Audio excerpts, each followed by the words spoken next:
Sejarah Rancakalong.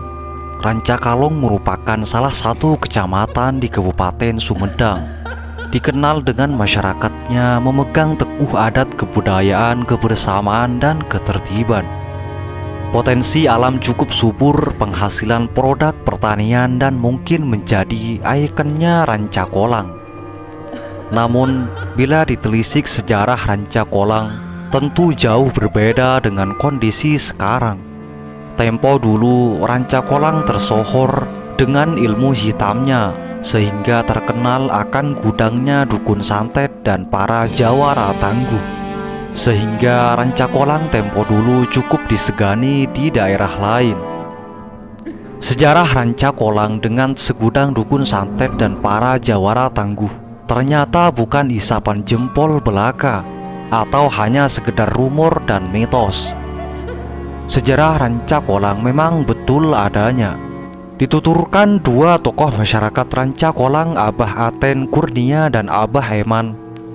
Kedua tokoh ini menyebutkan jumlah dukun santet tidak bisa dihitung oleh jari, tapi banyak tersebar di wilayah Rancakolang yang waktu itu desa Rancakolang belum dimekarkan. Tidak seperti sekarang sudah terbagi menjadi beberapa desa. Sebelum melanjutkan, alangkah lebih baiknya kita mengetahui silsilah nama Rancakolang.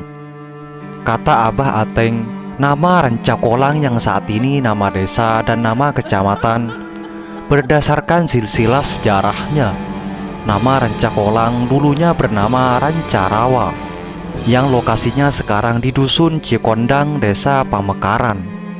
Beliau melanjutkan, Rancarawa itu merupakan hamparan sawah ranca berawa-rawa. Di lokasi itu ada pohon besar yang selalu dipenuhi kelelawar. Warga setempat menyebutnya sebagai kalong. Hingga kini nama Rancarawa secara berangsur-angsur berganti menjadi Rancakalong. Lanjut beliau, saya adalah saksi sejarah yang masih hidup, bukan cerita dari orang lain tentang para dukun santet. Selaku keamanan waktu itu, saya terjun langsung ke lapangan. Namun harus hati-hati jangan salah bicara, sebab jika para dukun itu terusik, bisa-bisa paku, jarum, atau silet masuk ke dalam perut.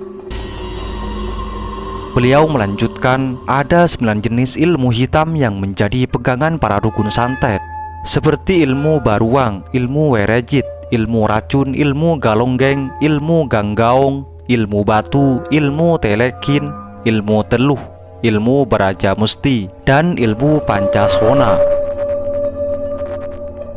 Sekitar tahun 1981 sampai 1982-an ada operasi bersih para dukun santet dengan munculnya sekelompok orang misterius yang disebut Petrus.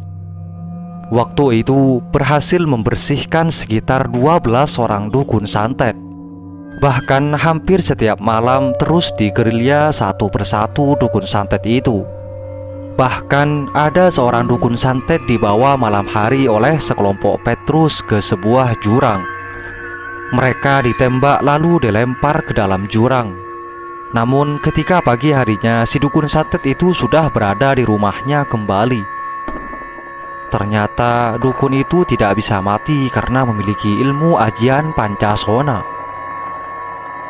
Abah Eman pun berkata, dulu bukan saja terkenal akan dukun santetnya, namun Rancakalong ini dikenal jawaranya yang tersohor di jagat raya, yaitu tidak tembus senjata tajam atau peluru.